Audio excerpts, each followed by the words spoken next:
a integração do ego no desenvolvimento da criança. Lembrando, né, que a gente trabalhou durante um bom tempo, aí o capítulo 3 desse livro. Foram acho que umas 3 ou 4 lives. Eu ainda vou comentar do final desse capítulo, é importante falar dele, porque tem alguns detalhezinhos assim para finalizar. É aquele mesmo esquema, eu vou fazer a live aqui, essa live depois fica disponível, se tudo der certo, apertar os botões certos, fica disponível no YouTube. Se alguém quiser fazer parte do grupo de discussão, que é o Deformação Winnicott, é só mandar uma mensagem no WhatsApp, que aparece, se você falar na cara do meu Instagram, vamos na cara do meu Instagram aqui, você vai achar. Você tem aqui, você tem meus dados, tem tudo, e você tem o telefone que você quer entrar em contato. Aí você manda uma mensagem dizendo, por favor, me inclua no grupo de Winnicott, e passa seu nome, fala o grupo que você quer entrar, porque tem alguns grupos, né? Só lembrando aqui, tem um grupo do Deformação Lacan, que são as lives de Lacan, que acontece também alternando com a do Winnicott. Também tem o grupo que é do Teorias da Personalidade em Freud, Reich e Jung. Então quando manda assim, me põe no grupo, eu preciso saber que grupo você quer entrar, tá bom? Então se você quer entrar no grupo de Winnicott, manda, me põe no grupo do Winnicott. Lembrando, quem está chegando agora, você tem lá no YouTube o curso Winnicott do Zero, você pode assistir lá, Lacan do Zero, você pode assistir lá, Freud do Zero, Édipo do Zero, Bates Motel, Paulo Freire, tem alguns cursos e atualmente está com Teorias da Personalidade em Freud, Reich e Jung. E aqui nós vamos dar continuidade ao ambiente de processo de maturação. Então vou seguindo aí, vocês têm o PDF, quem segue aí comigo. E quem não tiver PDF é só me pedir lá no grupo que eu mando para vocês, tá bom? Então, ficamos algumas semanas trabalhando no capítulo 3, que é um capítulo chamado Teoria do Relacionamento Paterno-Infantil. Eu vou falar um pouquinho ainda dele para finalizar, para entrar no capítulo 4, ele é um capítulo que é preparatório para o capítulo 4, então por isso que eu preciso finalizar algumas coisas. Lembrando que na última live, o que eu estava trabalhando com vocês, foi até uma postagem que eu fiz um pouco antes, né? Levantou algumas questões, algumas perguntas para mim, que foi sobre a mãe que tem muitos filhos e que acaba ficando automática demais, até se antecipando ao gesto do filho, né? Então, claro, aí até uma pessoa depois me escreveu, falou, eu não sei se é exatamente assim, mas o Winnicott não está dizendo que toda mãe que tem muitos filhos faz isso. Está dizendo aquela mãe que tem muitos filhos e não deixa mais que os filhos que chegam, os mais, né, depois do, sei lá, quarto, quinto, ela já nem espera mais o gesto e ela se antecipa. Então simplesmente ela vai lá e antes da criança chorar, por exemplo, que quer mamar, ela já coloca uma mamadeira, antes da criança ter algum incômodo, ela já está lá se antecipando. Isso de alguma forma impede que a criança possa sair desse lugar de isolamento inicial, que possa ter o gesto.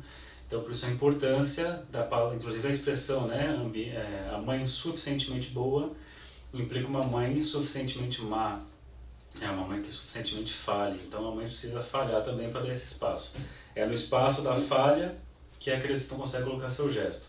Então, é bem legal pensar nisso, porque quando a gente fala de falha ambiental em Winnicott, não é sempre um problema. Assim, a falha ambiental é o problema.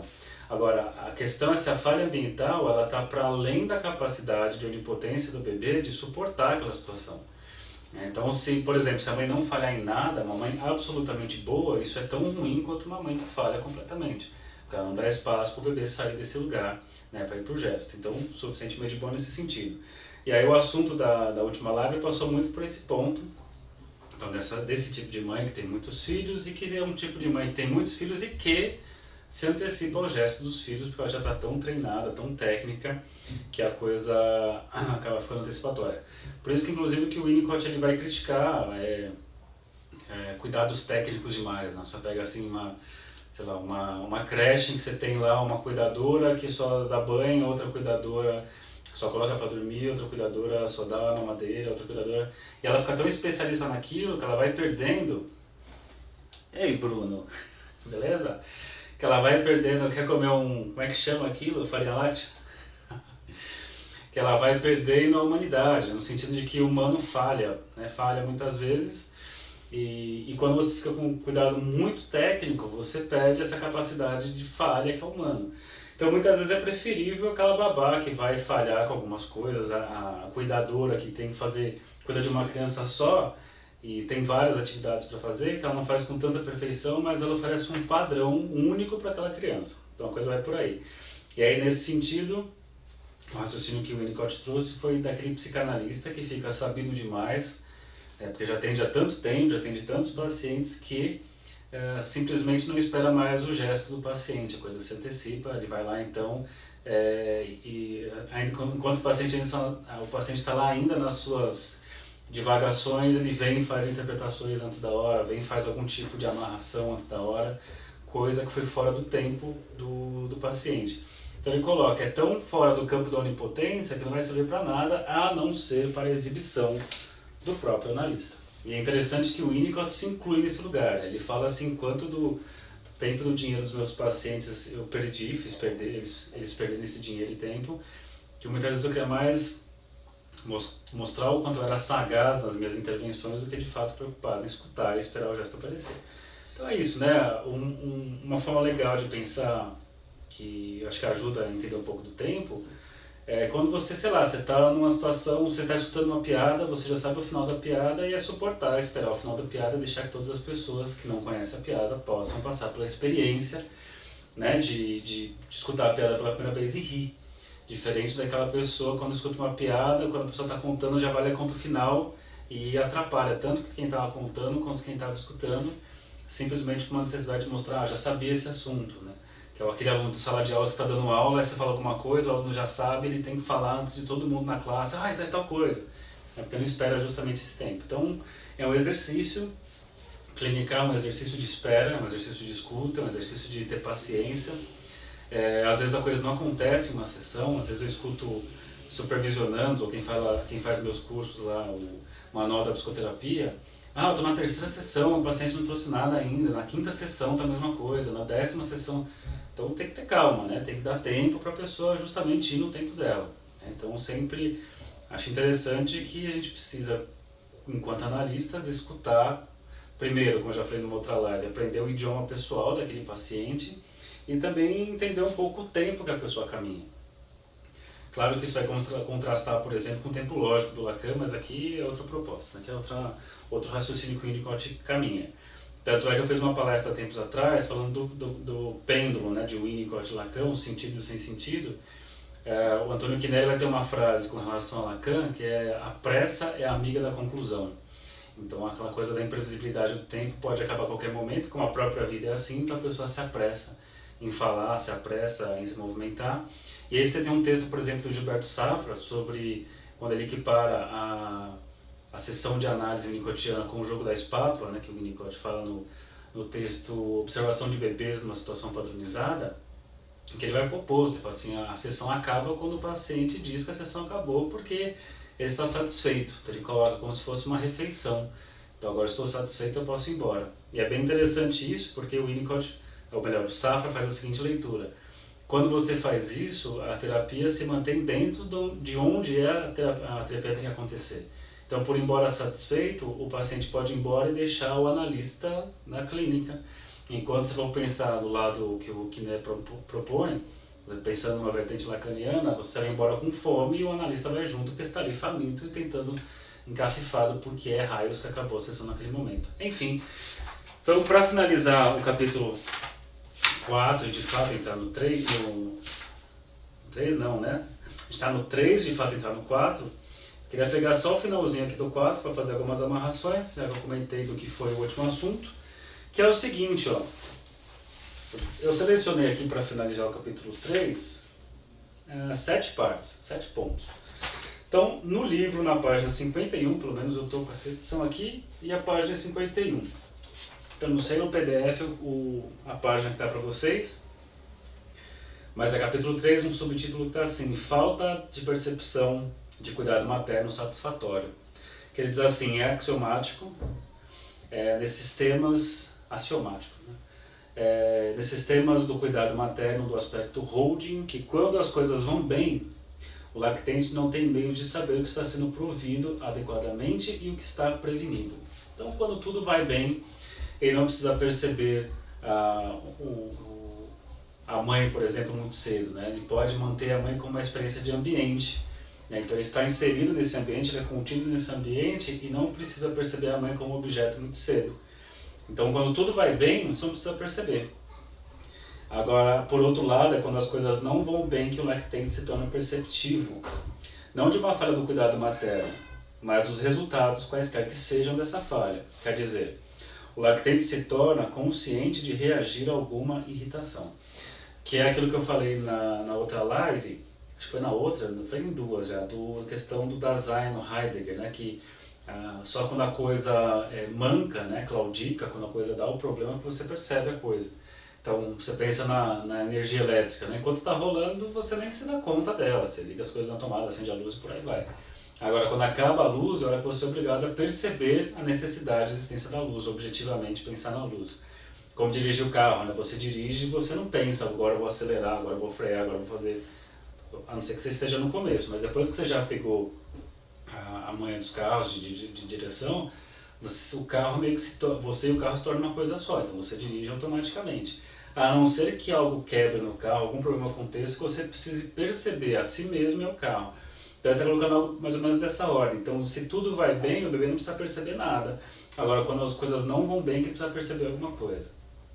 Então nesse sentido, deixa eu ver o que ele vai colocar aqui, que eu até coloquei na outra live, na anterior também, até aquele ponto que ele vai questionar o ponto que a Melanie Klein parte, que é da posição esquizoparanoide. E que para ele a posição esquizoparanoide é porque alguma coisa já não deu certo.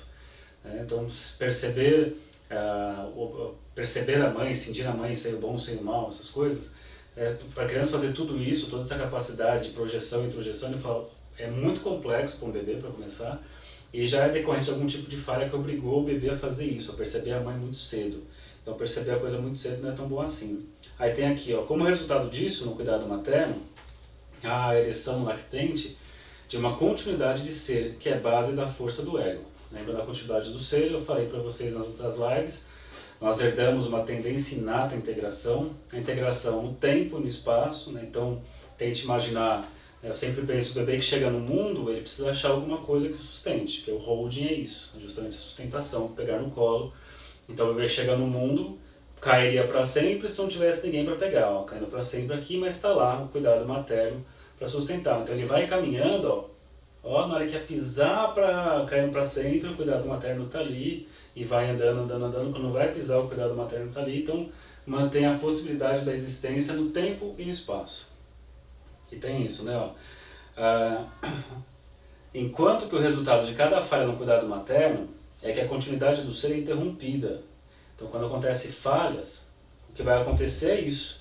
Né? Falhas no cuidado materno interrompem isso. Então, essa continuidade, se não teve ali a sustentação, tem um cair. Então, essa continuidade é interrompida. Então, aqui, e quando acontece essa interrupção da continuidade, ele coloca,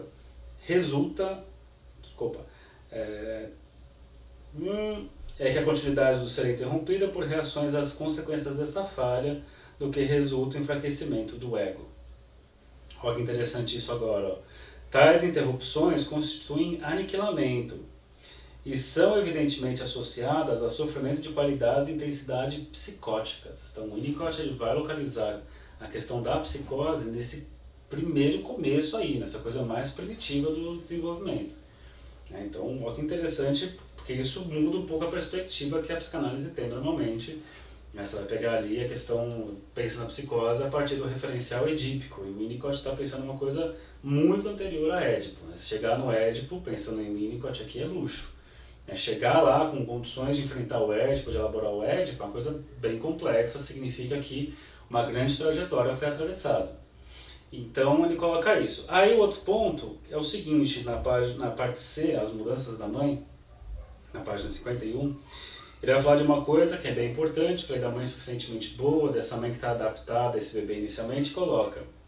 É importante nesse contexto examinar as mudanças que ocorrem na mulher, que está em vésperas de ter um nenê, ou que recém teve um. Então a mulher que está para ter um filho, ou que acabou de ter um. No início, essas mudanças são quase fisiológicas e começam com a sustentação física do bebê no útero. Algo poderia estar faltando, contudo, se a expressão instinto materno fosse usada em sua descrição. O fato é que normalmente a mulher muda em sua orientação sobre si mesma e sobre o mundo. mas por mais que essas mudanças sejam baseadas na fisiologia, elas podem ser distorcidas por falta da saúde mental na mulher. Então aqui, o que ele está falando é o estado em que a mulher entra quando ela está grávida, né, por volta do 6º mês, e alguns meses depois que o bebê nasce, que ele chama de preocupação materna primária. É um texto que você vai encontrar bem explicado, com esse título, aliás, dentro do livro da Pediatria e Psicanálise. Então você encontra lá a explicação que é esse estado que a mulher, né, a mãe que pode, entre aspas, adoecer da gravidez, e no sentido de adoecer porque ela meio que ignora, ela passa a considerar menos a realidade objetiva das pessoas e fica ali meio que ensimesmada, ela com o bebê. E o Winnicott até diz assim, só não é uma psicose porque tem um bebê ali. Mas se você conversar com uma mulher grávida, fazer uma psicose. O jeito que ela fala, o jeito que ela não se preocupa muitas vezes com si mesma, né? Está preocupada com o bebê. Então, um pouco antes, você pega, sei lá, a pessoa, vejo a experiência assim, de pessoas que eu conheço que, sei lá, tinha acabado de ter filho e aí ia no mercado com o cabelo tudo pra cima, uma roupa de cada, uma parte de cada da peça de roupa, tudo vomitada de leite, de olheiras, não tava nem aí, porque é outra questão que tá sugando ela. E o Winnicott fala, né? E só fala de bebê, tudo olha bebê, toda hora com a cabeça no bebê, tá olhando alguma coisa e o bebê, né? Fica uma coisa meio fora da realidade, e o Winnicott diz, isso só não é uma psicose porque tem um bebê ali. Então é poder adoecer da gravidez, mas num sentido bom, né? Adoecer de parar um pouco a vida automática, como a coisa é o tempo todo, e precisar parar e se preocupar com o bebê que está ali, né? Então isso a gente chama de preocupação materna primária. Vale a pena você encontrar nesse texto que eu falei para vocês. Virando a página, tem o 4º ponto que eu acho importante trazer aqui. E aliás, se vocês estiverem escutando de fundo, ó. Isso é meu filho de 3, quase 4 anos, na banheira, arremessando os Hot Wheels dele e... que ele acha que a banheira é uma piscina, né? Bem interessante nessa fase que ele acha que a banheira é uma piscina. Aí ele coloca aqui, ó, virando a página. O analista que está satisfazendo as necessidades de um paciente que está revivendo esses estágios precoces na transferência sofre mudanças similares de orientação. Então o que ele está dizendo aqui, só para localizar, só para situar, gente. A gente está falando, não sei se vocês lembram, mas em alguns momentos a gente trouxe a questão de um falso self. Um falso self que ele se forma reativo para satisfazer a exigência, por exemplo, do cuidado materno, que não dá esse tempo para o gesto criativo aparecer. Aí ele fala, muitas vezes é formado um falso self, então que responde a essa exigência do outro. Esse falso self vai para análise, ele fala muitas vezes, esse falso self ele é até estimulado na análise, quando a analista não percebe que é um falso self e continua escutando esse falso self, mas levando o falso self como verdadeiro self. Aí ele fala assim, então o analista precisa perceber que se trata de um falso self e através do cuidado oferecido pelo analista, vai ser percebido algo de artificial na estruturação dessa pessoa. Né? Alguma coisa meio de a pessoa sente falsa consigo mesma, existe uma coisa de um impostor em si mesmo, uma coisa que quanto mais certo dá certas intervenções, mais distante a pessoa sente de si mesma. Que é o Winnicott fala que nessa hora, nesse período, na verdade, que não é um momento só, vai acontecer então a necessidade de abrir mão desse falso self, só que quando abrir mão desse falso self, acontece uma regressão, né? Porque o Winnicott vai pensar assim, você está num processo de amadurecimento, lembra da continuidade do ser, se tem uma falha, a coisa para ali, por exemplo, um falso self vai daqui para frente, mas o amadurecimento para aqui. E muitas vezes esse processo acontece e é isso que chega na clínica pra gente. E aí o Winnicott fala, eu preciso então escutar, evidenciar esse falso self, oferecer o cuidado ao ponto de que esse falso self vai ser, em determinado ponto, considerado desnecessário, vai ser então desconstruído, não sei se é a melhor palavra para colocar, e meio que vai abrir espaço para que o self verdadeiro possa aparecer. Então, de alguma forma, eu vou então desconstruir esse falso self e vim dando sustentação para que a continuidade do ser que foi impedida possa retomar o processo. O problema, e aí, como eu já coloquei em outros momentos, é como se fosse uma quimioterapia. Né? Você tem um ataque ali, ataca as células doentes, mas as saudáveis também. Então a pessoa ela fica de uma certa forma, nesse momento, sem o seu falso self, que sempre foi adaptativo, reativo, e ela fica completamente vulnerável. Então é hora que o Winnicott vai dizer que muitas vezes vai ter que aumentar a frequência de sessões, vai ter que às vezes aumentar tempo de sessão, e ele coloca nesse ponto aqui. Da mesma forma que essa mãe, na preocupação materna primária, ela se adapta, sai da realidade objetiva, né, do seu entorno, para ficar numa realidade voltada para o bebê o tempo todo, e vai colocar que o analista entra nesse mesmo lugar. Então o analista entra numa certa preocupação materna primária. Mas ele coloca, ó, o analista, diferentemente da mãe, precisa estar atento à sensibilidade que se desenvolve nele ou nela como resposta à imaturidade e dependência do paciente. Por isso que na clínica de Winnicott nós temos que reconsiderar a contratransferência. Por quê? Pensando nessa perspectiva, a contratransferência é uma via a ser utilizada em termos de lugar que o analista tem que ocupar. Porque nesse lugar de vulnerabilidade que o paciente entra, e o analista entra nesse lugar de mãe suficientemente boa, a mãe suficientemente boa ela está adaptada, né, extremamente identificada com o bebê, com a fragilidade do bebê, e oferece exatamente aquilo que o bebê precisa. Então pense nesse caso, quanto o analista de fato precisa oferecer exatamente aquilo que o paciente precisa. Aí depois, uma outra parte, embaixo tem assim, ó, lá embaixo, o importante, do meu ponto de vista, é que a mãe, através de sua identificação com o lactente, sabe como o lactente se sente, que eu acabei de dizer, né? De modo que é capaz de prover quase exatamente o que o lactente necessita em termos de holding e provisão do ambiente em geral. Sem tal identificação, acho que ela não seria capaz de prover o que o lactente necessita no começo, certo? Uma outra parte que eu pego, que é a sexta parte, na 53, fala assim, ó, com o cuidado que ele recebe de sua mãe, cada lactente é capaz de ter uma existência pessoal. E assim começa a construir o que pode ser chamado de continuidade do ser, semelhante ao que a gente já falou aqui hoje, né? Ops, eu fiz aqui de errado. Ops, apertei alguma coisa errada. Na base dessa continuidade do ser, o potencial herdado se desenvolve gradualmente no indivíduo lactente. Se o cuidado materno não é suficientemente bom, então o lactente realmente não vem a existir. Uma vez que não há continuidade do ser, ao invés da personalidade começa a se construir baseada em reações a irritações do meio. Então, olha que legal o que ele está dizendo aqui, né? Quando acontecem essas falhas, a consequência é uma não existência, né? Por isso que o Winnicott muitas vezes é questionado por algumas pessoas da epistemologia. Paul Larousson vai dizer que o Winnicott na verdade é um antropólogo, e eu tenho lá minhas concordâncias com essa maneira, porque às vezes fica tão distante do que a psicanálise propõe, né, que alguns vão dizer, por exemplo, o pessoal do Centro Winnicott, Loparic, eles vêm com a ideia de paradigma, né, que o Winnicott é um novo paradigma em psicanálise. E outros vão dizer que não, que ele é só mais um psicanalista que trouxe como elemento a mais a questão de objeto intencional.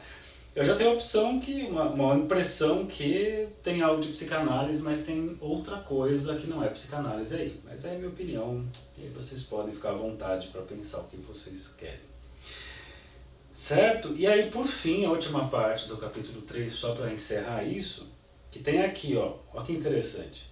Freud foi capaz de descobrir a sexualidade infantil em uma nova visão porque ele a reconstruiu a partir de seu trabalho analítico com pacientes neuróticos.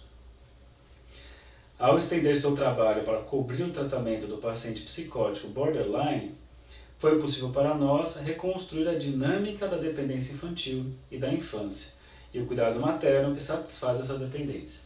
Então, olha como esse parágrafo aqui ele é muito poderoso para você raciocinar em termos de clínica, até esse ponto que eu acabei de falar, é uma mudança de paradigma, uma mudança de tipos de paciente, então por isso exigiu um outro tipo de pensamento em psicanálise. Então, de novo, Freud foi capaz de descobrir a sexualidade infantil em uma nova visão porque ele a reconstruiu a partir de seu trabalho analítico com pacientes neuróticos. Então, a teoria do Freud se constrói a partir do tratamento dos pacientes neuróticos, ponto. Aí vem a parte dele. Ao estender seu trabalho, que é o caso do Winnicott, que ele até fala que o paciente neurótico eu sou freudiano, que não tem o que fazer de diferente. Agora, ao estender seu trabalho para cobrir o tratamento do paciente psicóticos borderline, foi possível para nós reconstruir a dinâmica da dependência infantil e da infância, e o cuidado materno que satisfaz essa dependência. Então, de alguma forma, você poderia pensar nesse parágrafo que o Winnicott tem uma clínica da psicose e dos casos fronteiriços, né? Certo? Então agora, vamos para o capítulo 4.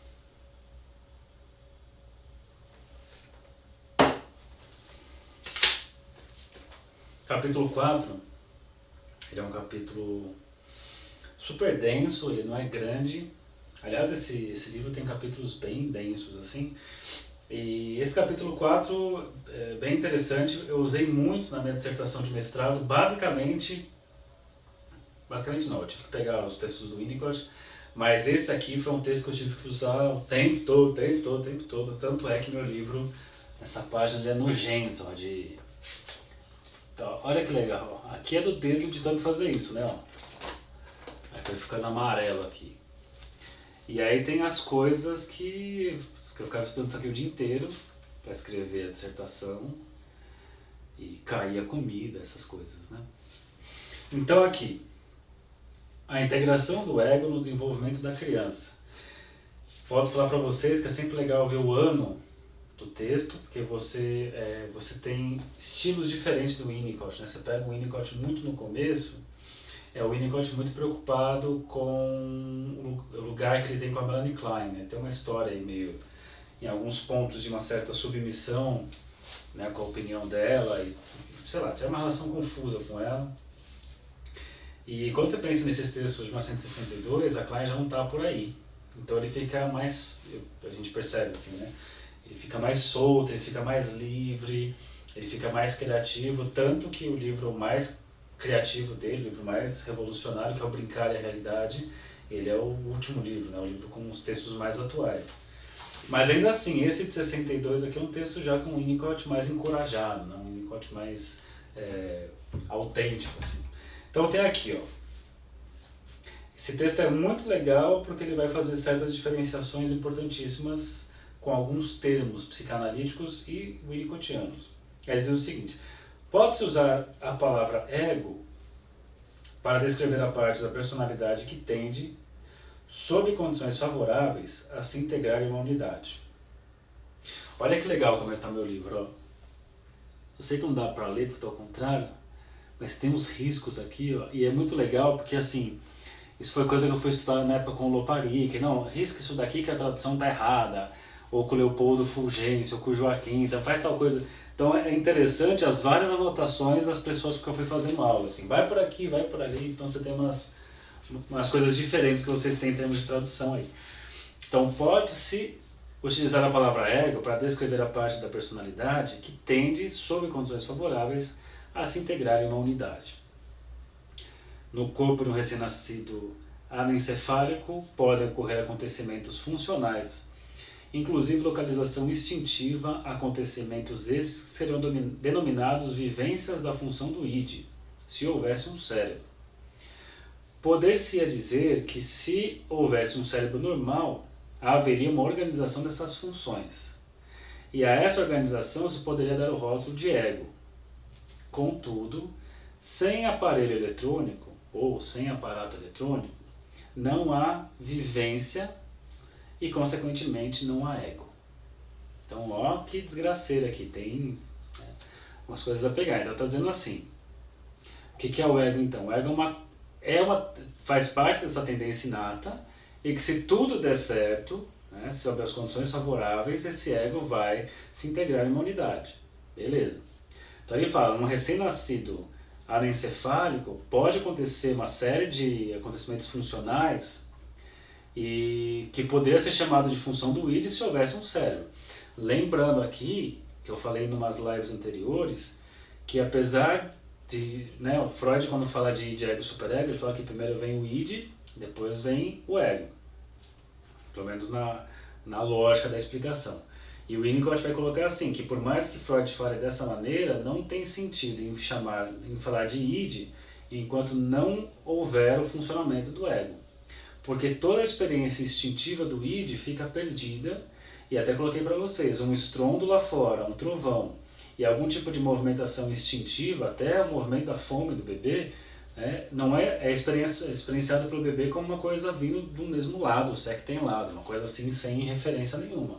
Agora, quando você tem um ego funcionando, né, organizando as experiências, meio que ele vai arquivando, catalogando, organizando as experiências, vai dando uma noção de dentro e fora, aí sim os impulsos do id têm alguma serventia e podem ser usados de fato como impulsos do id que fortalecem o ego. Pensando no último texto, inclusive, né? Um ego forte, ele se fortalece com os impulsos do id. Um ego frágil se enfraquece com os impulsos do id. Então ele está colocando isso. E aí é um ponto fundamental. Sem aparato eletrônico não há experiência, consequentemente não há ego. Então para ter ego, inclusive, a gente tem que pensar que tem um aparato eletrônico funcionando, um cérebro funcionando, né, de maneira normal.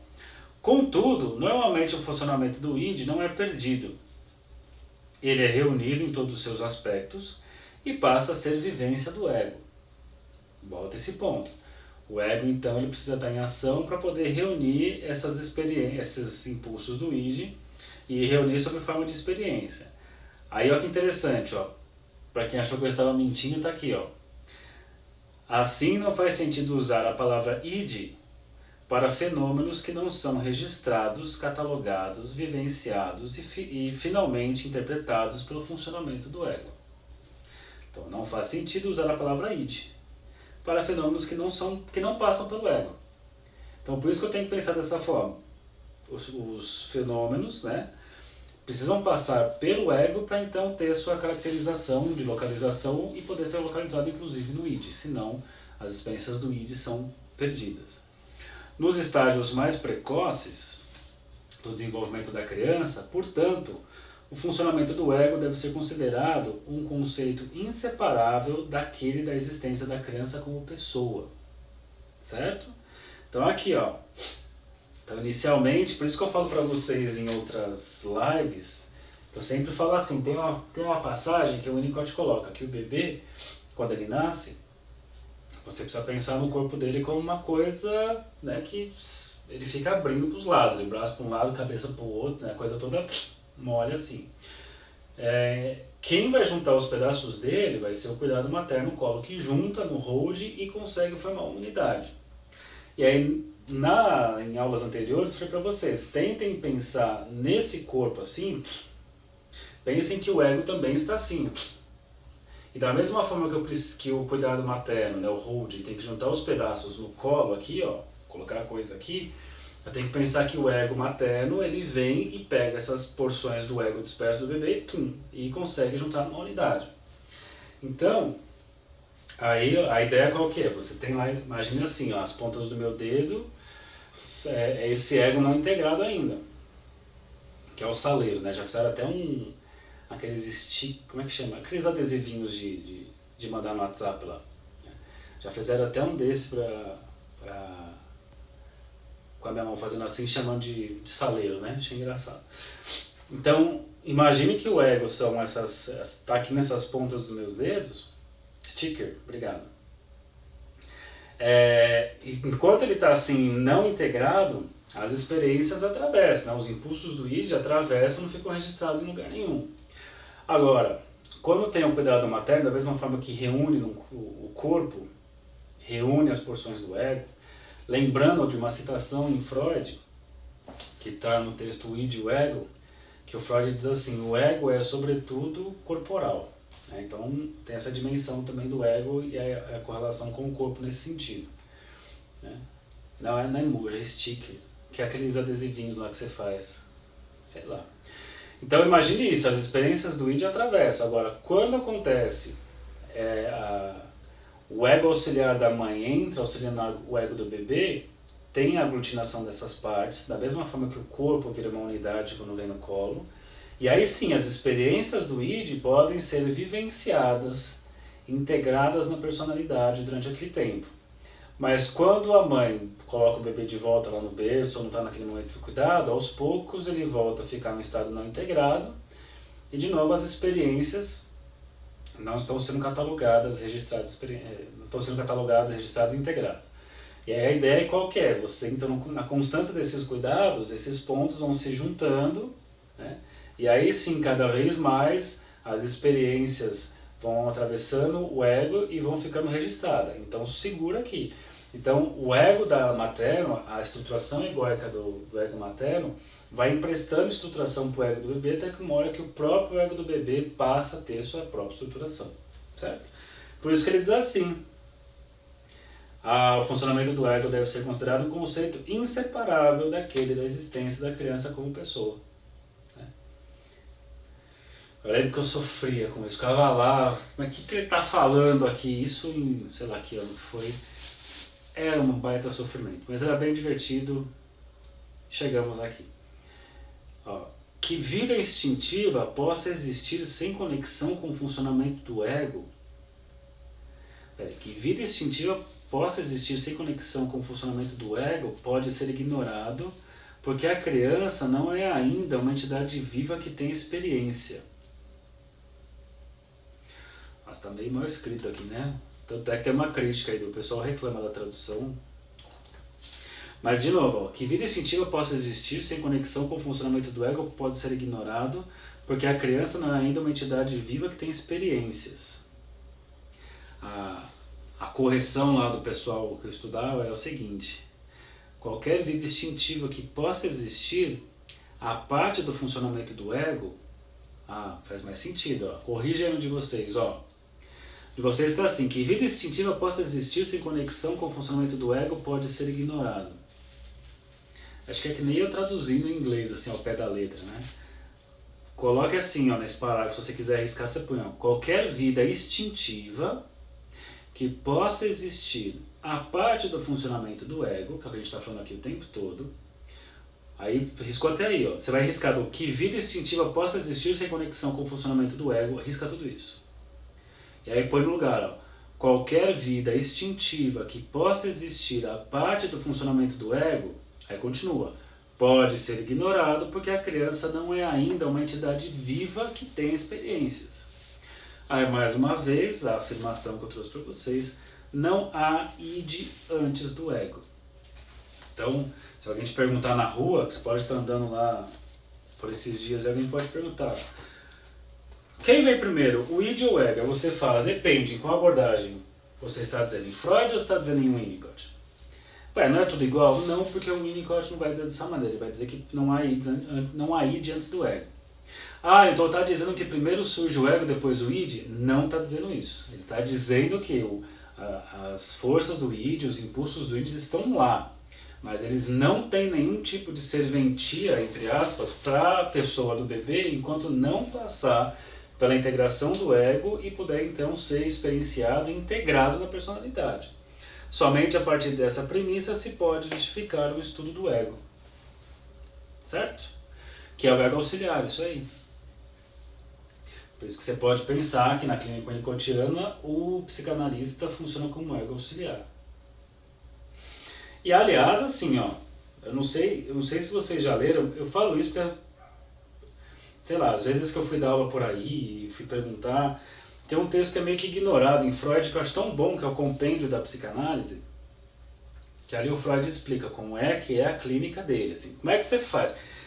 É o próprio Freud explicando como é que se faz psicanálise passo a passo. E aí ele fala, o paciente chega, o ego está fragilizado, faremos uma aliança com o ego e o ego do analista emprestará sua força para o ego fragilizado do paciente. Está lá no Freud.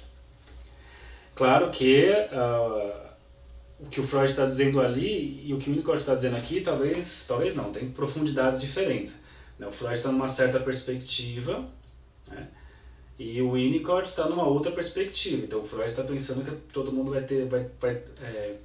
Na verdade, o Freud até aponta, aí você fala assim, quem vai poder fazer isso são os neuróticos, porque o neurótico tem essa capacidade de estabelecer a transferência. Agora, quando você fala na psicose, não é possível fazer essa aliança. E é interessante, se a gente for pensar no capítulo 3, o Winnicott fala, Freud tem a proposta lá para as neuroses, aqui eu estou falando da psicose, o borderline, então é uma outra coisa. Então a gente pode até pegar esse trecho do Freud e pensar, onde o Freud falou, não dá para aplicar com psicótico, o Winnicott mostrou que dá, mas tem que mudar a técnica, mudar o manejo. Joana aqui, eu não sei o volume, é porque eu tenho ele... Eu tenho ele físico, mas também... não, eu tenho um volume também. É que eu tenho só ele e também tenho no volume. Eu preciso olhar qual que é. Eu sei que é o último texto do Freud, tanto que é considerado o texto inacabado, porque o Freud morreu enquanto escrevia ele ainda. Mas é um texto sensacional porque, de fato, assim, ele fala exatamente... Ó, espera aí.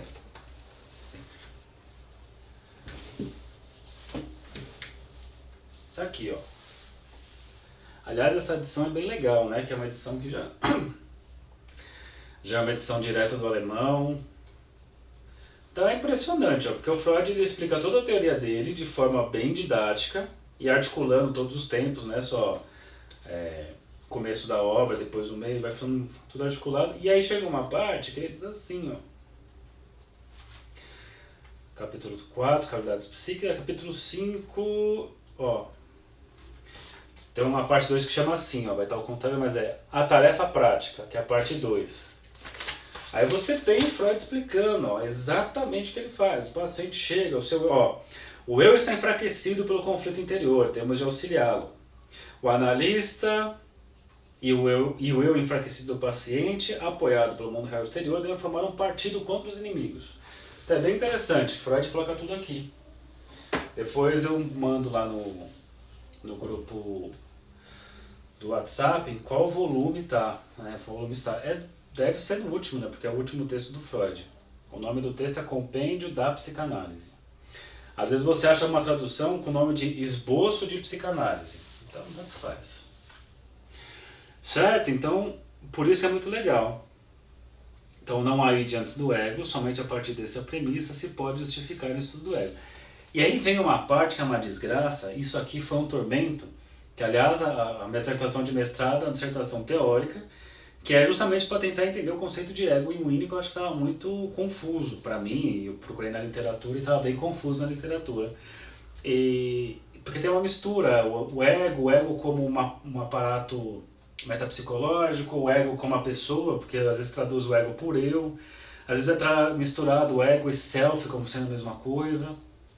E aí o Winnicott chega e diz assim, ó, verificar-se-á que o ego se oferece para o estudo muito antes da palavra self ter relevância. Certo? Aí eu lembro que tem umas interrogações assim, como assim não é a mesma coisa? Não, não é. Né? O volume 23, obrigado, Cíntia. Valeu. Então aqui, ó. Então, muito antes da palavra self ter relevância. Self é traduzido aqui no Brasil de uma forma bem legal de você pensar, que é o si mesmo. Né? Self como si mesmo. Então, a experiência de um si mesmo, então, fortalecer o ego no neurótico, mas e no psicótico, Felipe. Então, é justamente isso que a gente está trabalhando aqui. O que fazer com o paciente psicótico. Né? Se você for pegar o raciocínio que a gente vem trazendo, também seria fortalecer esse ego, mesma coisa. Né? A questão é que o Winnicott está colocando que não tem a ver necessariamente com os conflitos que o Freud coloca, mas sim com a formação de um falso self, né, de uma forma artificial, reativa de amadurecimento, e que na clínica vai acontecer uma regressão. Então em Freud não tem essa regressão. Né? Em Freud tem ali uma aliança terapêutica, ele vai colocar do fortalecimento, do convite para que os impulsos possam aparecer, vai falar da questão transferencial, uma série de coisas. Agora em Winnicott ele vai falar de uma regressão. Então, se você pensar o raciocínio do Winnicott, ele está pensando assim, um processo de amadurecimento. Então eu vou falar isso daqui, que é uma coisa que eu disse nas primeiras lives, que o Winnicott ele tem uma noção otimista do desenvolvimento, né? Então que ele vai dizer, se tudo der certo, o ser humano vai amadurecer, vai se integrar e beleza. O Winnicott é um cara que está muito próximo, ele chama inclusive de animal humano, é um animal humano. Não tem nada assim, não é uma coisa completamente à parte, um ser cultural simplesmente, né? Só um ser cultural. Então é uma coisa de um ser, né, que respeita uma certa natureza, que é humano, de um animal, e que ele está no desenvolvimento. O que acontece quando tem uma falha é que esse amadurecimento para. Esse amadurecimento para e quando o Winnicott pensa na questão patológica, psicopatológica, é porque alguma coisa parou. Parou aqui, um falso self assume e a coisa vai. Beleza.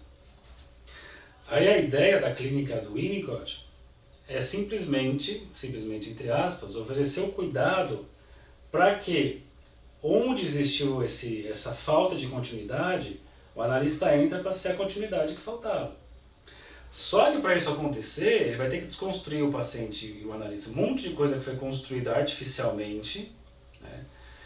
E aí então, encontrar o ponto onde tem lá a falha, que seria um cair para sempre, o analista entra como sustentação e o paciente retoma. Então assim, a cura está no próprio paciente, está na própria pessoa.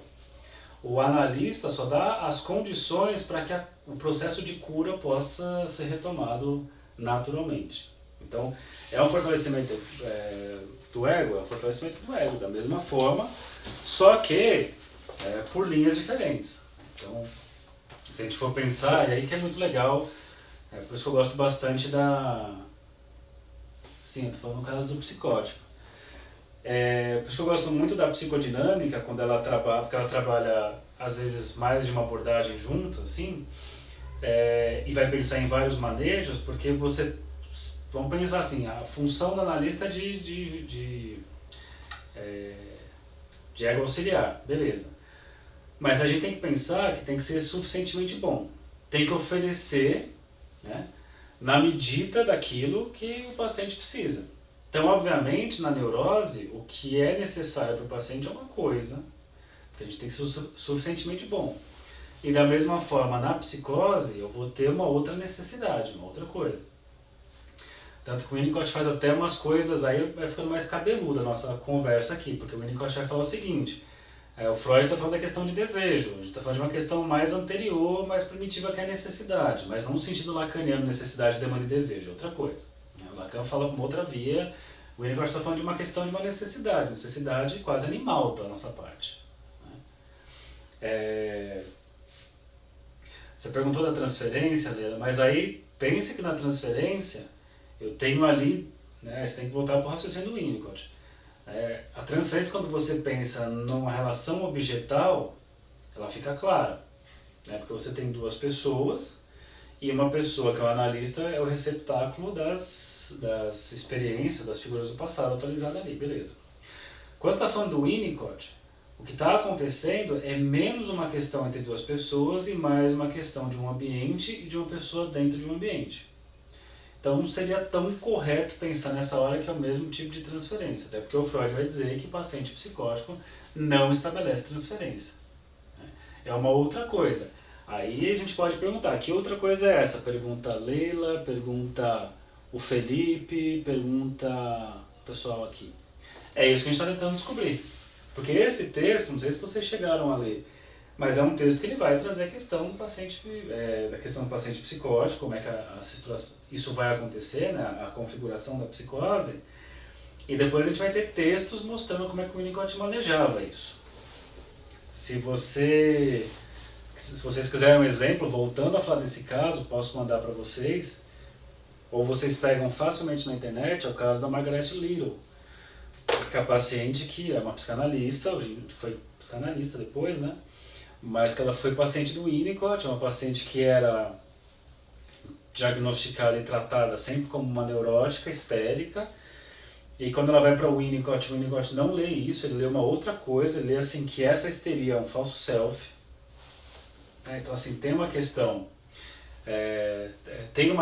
da histeria, ok, mas a questão histérica aparece, mas tem coisas anteriores que não dá condições para que ela possa viver o conflito edípico por conta da histeria. O nome do texto, deixa eu mandar aqui já para vocês, ó. Vou colocar aqui, peraí. Margaret Little, Winnicott, deixa eu ver se aparece o texto aqui. Tem o livro, aí tem aqui, ó. Chama assim, O Caso Margaret Little, Winnicott e as Bordas da Psicanálise.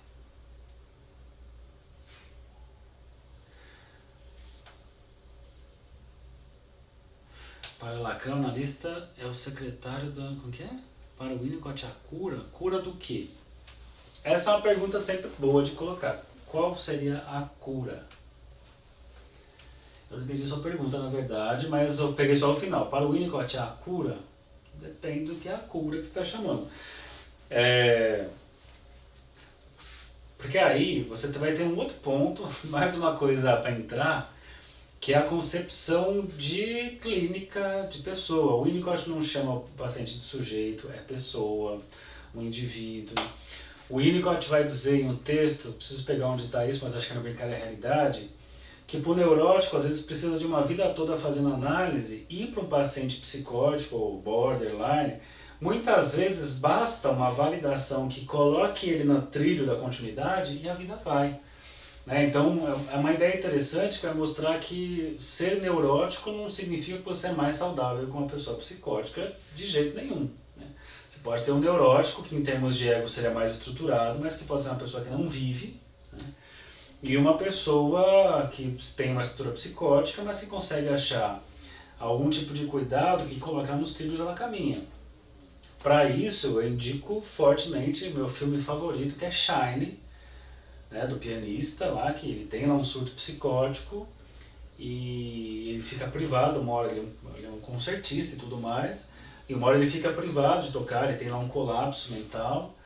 O filme eu sou suspeito para falar, que eu assisto e choro no filme, boa parte do filme, mas uma hora ele encontra uma pessoa que tá ali com ele, e ele não deixa de ser, entre aspas, maluco, ele é malucão. Só que daí cai num conceito, que é a minha frase favorita em psicanálise, apesar de que isso é só psicanálise, essa frase de um cara chamado John Hickman, amigo do Winnicott, que em algum momento ele vai citar aqui, mais pra frente, ou não sei se eu já falei dessa frase, mas é uma frase que eu sempre falo, que é o seguinte: insanidade é não encontrar alguém que nos tolere. Que aliás vai ser até a frase para finalizar nossa live de hoje, né? Porque o tempo vai estourar, vai cortar minha live aqui. Shine, isso, shine brilhante. Né? Então, insanidade é não encontrar alguém que nos tolere. É tão sensacional essa frase do Hickman, porque ela consegue sintetizar tudo que você estuda em Winnicott, em Jung, em Freud, em quem for. Porque qual que é a grande questão? Se você acha um lugar em que você pode, né, alguém possa sustentar junto com você as coisas mais malucas que você faça e pense, isso não é sentido como uma loucura. Loucura é quando você faz algo e ninguém próximo a você suporta isso. Insanidade é não encontrar alguém que nos tolere. Insanidade é não encontrar alguém que nos tolere. Acho que a frase não é exatamente essa, mas é algo dessa ordem, assim, né? Loucura, não encontrar alguém que nos tolere. Insanidade, não encontrar alguém que nos tolere. Daqui a pouco eu acho, depois eu mando na próxima live, né? Essa fala não é minha não, tá? Leila, essa fala é do Hickman. Eu acho sensacional porque é isso. E é assim que eu penso a clínica, né? Nessa hora que fica aquela encheção de saco, mas você é lacaniano ou nicotiano? Não sou nenhum dos dois. Né? Estudo psicanálise o tempo todo, psicologia, fico estudando. John Hickman. É a frase do John Hickman. E eu acho que independente disso, eu acho que o lance é esse. Quando você pega essa frase do John Hickman, insanidade não encontrar alguém que nos tolere, você pega a noção de ambiente de Winnicott, né? Você pode pensar que a clínica é isso, né? Porque a pessoa chega ali e às vezes ela tá lá, a pessoa é um bancário, mas que tem umas ideias muito malucas e tem umas vontades estranhas para a própria pessoa, porque ela nunca verbalizou isso. Aí ela chega na terapia um dia e começa a falar. E é tão absurdo ela falar que ela fala assim: o que você vai pensar de mim? E aí o analista escuta e cabe ali. E quando cabe ali, fala assim: porra, então eu não sou tão maluco, não sou maluco, então cabe em algum lugar. Então eu acho que a terapia é justamente, né, o setting é um lugar de tolerância, de escutar a pessoa.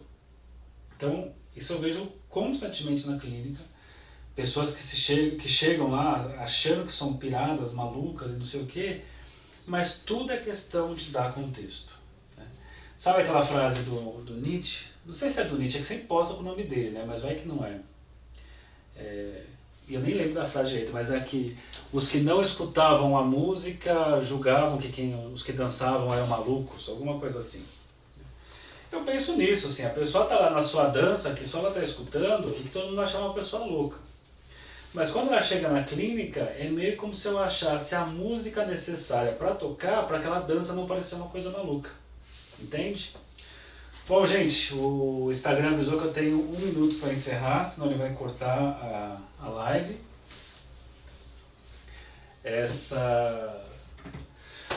Daremos continuidade no capítulo 4. Provavelmente eu pegar ele desde o comecinho de novo, porque ele... Comecinho não, né? Eu fiz 4 parágrafos aqui.